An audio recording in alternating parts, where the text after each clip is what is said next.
boys. Looks a little different behind me. And that's because I'm at my house in New Hampshire where I grew up for the first 18 years of my life. Not my room, this is my sister's room, because my room became my stepsister's room and her room stayed the same because she would have complained more if my stepsister got her room. It's a whole story. Anyway, I figured I'd do a quick little video about a couple of stories. One, my mom emailed me. She emails me like boomers email people, like, hey, this is something that had the word live streaming in it and you're a live streamer, so I thought it'd be relevant. And it actually was, it's actually really relevant. And so this is the story of a huge win, maybe a win, or an interesting thing that China did, and then maybe the worst thing I've ever seen out of China. I mean, barring the Uyghurs. Anyway, let's get into it because it's a fun news story.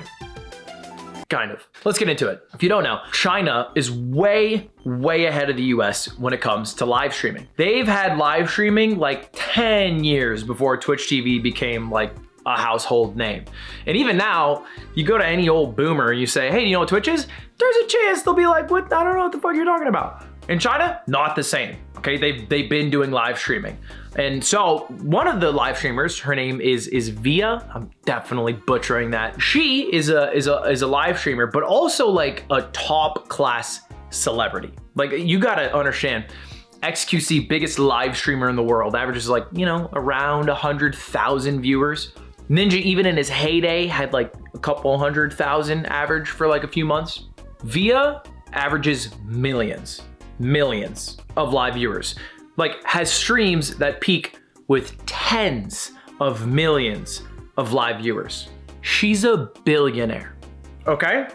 A billionaire. Now, there was a leak that came out about Twitch earnings, and the highest earning Twitch streamer in 2 years made about 10 million. That's not close. That's 100x not close. You could add up all 100 live streamers on Twitch and add all their salaries up for the past 2 years. Don't even get halfway. Don't even think you get a quarter of the way. Maybe not even a 10th of the way there. That's how rich and how big these Chinese streamers are. And she's done some pretty amazing things too with that platform. A lot of businesses were suffering in Wuhan, China. And so she did a fundraiser for small businesses and raised $30 million, which is amazing. This is not just me touting how amazing Chinese live streamers are. She got in a little trouble. Now, hey, I've been known to have a few gaffes about avoiding taxes. And it's true. In 2017, I didn't pay my taxes and I didn't pay it for a full calendar year. I owed about $2,500 to the government. I was a small streamer, and so it wasn't that bad. And I've paid it now. Okay, John IRS, we are in accordance. You should have seen the check in your mail. But Viya didn't do that last part. Got a little bit crazy, a little bit out of pocket. And recently, a news story came out. The Chinese government fined her $210 million in tax avoidance fees. Let that sink in for a moment, because we talk about Streamer of the Year and we do this little thing where we're like, Streamer of the Year, honestly, you have to check out Ebai. He's pushing the envelope. He's hanging out with Messi, okay? He's doing Balloon World Cup. He's getting hundreds of thousands of viewers, starting his own esports team. If he was thrown in China, would be like the Ludwig of live streaming, but in China. Maybe even smaller, like the German 985, which I actually would love to meet the Chinese German 985. That'd be cool, but that's crazy, right? That's an insane thing.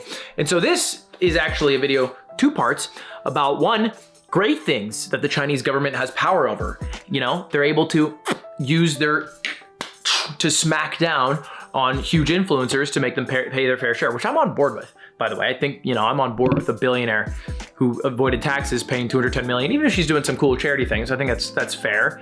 I would love if we started hounding the NFT influencers of the world. That'd be sick. One less profile picture of a weird looking ape is good by me, okay? Looking at you, KSI. You made a crypto Twitter account and you still post about crypto on your main. What's that all about? What is that all about? Why'd you even make the new one if you're still gonna post on the old one? I don't get it. Anyway, that's the good thing that China did. Good and bad.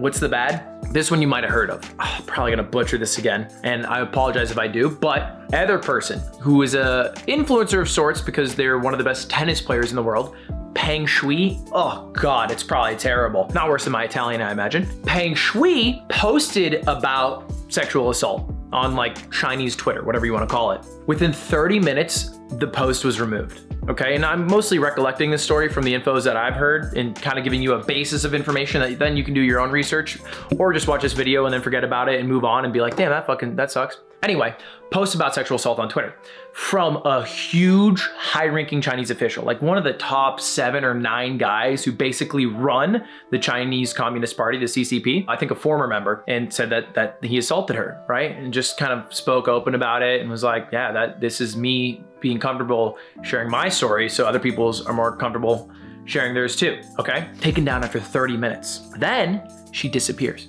without a trace. No one can get a hold of her, but good for her, she posted it. So it's already out there. Okay, people know about this. So people are like, we demand more information. Even the tennis circuit, the women's tennis circuit, that's supposed to have many tournaments in China. That's huge there, a huge sport there, cuts it off. They say, hey, we're not running any of our tournaments in China unless you guys give us some information, do an actual third-party investigation on these assaults, and let us make sure, by the way, that Peng is you know, chilling and vibing. So they do some like weird back and forth. They give her like, there's some video of her and it's like, I'm doing great. And like, there's like a little gun off camera. They don't actually show that. I doubt it's a gun as well, but you know what I mean. They remove her account off of Chinese Twitter and all social media. She was like a huge celebrity. A few weeks after, she comes out and she's like, you know what? I capped. Me must have mistweeted. You misunderstood me. When I said I wanted to come out with my story about being sexually assaulted, what I meant was I love Chinese Communist Party. That's what I mean from that. And basically kind of walked it all back, surely under threat of some powerful people in China, which is crazy, isn't that fucking crazy? Like, hey man, you know, I'm all on board with the America going down the shit fun train that we're all going on. But I love that it doesn't matter what political party you're on. One is saying that they fuck Joe Biden, you know, they're saying fuck Brandon. I think they want to have sex with Joe Biden, but they're saying fuck Brandon because they want to fuck Brandon, whatever. The other one is saying, hey, yo, take me on a date, Joe Biden, because I want to fuck you too. Both parties, I think, in America want to fuck Joe Biden or Joe Byron, depending. And that's chill. Like, we can do that. I can say, I can say, Joe Biden, I want your sweet pussy. Okay, I can say that. And I can say you're a sack of shit too. Or old, plus ratio, plus white. Like, I can do all that, which is cool. That's cool. And one of the cool things about America, and that's an L for China, that you can't even speak out about like sexual assault without being basically coerced into taking back everything you've said and everything you stand for and everything you are, probably on some pretty severe threats. Anyway, 2 stories of 2 different influencers in China with totally different outcomes, and kind of shows the power of the CCP that it can be for good, maybe, taking $210 million away from someone who's avoiding taxes, and fucking evil. Anyway, this is kind of impromptu. A little shooting the shit, me shooting the shit with you guys. Thought it was interesting, both these stories, because one revolved around a live streamer. And hey, if my mom emails went to me, it's probably worth your guys' time as well, I think. I don't know. Anyway, boys, hope you guys are all having a happy holiday. And, you know, hey, I'll see you in the next Mogul Mail, whenever that is. Who knows?